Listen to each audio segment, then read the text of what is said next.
എല്ലാവരും ഒറ്റപ്പെടുത്തുമ്പോ, എല്ലാവരും സങ്കടപ്പെടുത്തുമ്പോ, പടച്ച സാമ്പത്തിക നഷ്ടം വരുമ്പോ, എല്ലാം തകർന്ന് തരിപ്പണമാകുമ്പോ, ഒറ്റ നിമിഷം കൊണ്ടതോരും ഈ ജീവിതം അവസാനിപ്പിക്കാറ്. അങ്ങനെ തോന്നുമ്പോ മനസ്സിന് ധൈര്യം വേണോ? ആരൊക്കെ ഒറ്റപ്പെടുത്തിയാലും അള്ളാഹുവിന്റെ സഹായം വേണോ?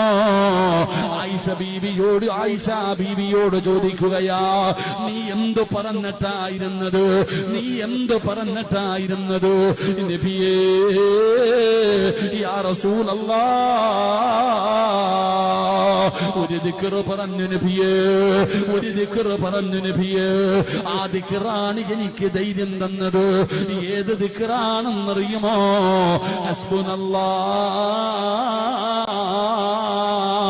ഹസ്ബുനല്ലാഹ്, ഹസ്ബുനല്ലാഹ്.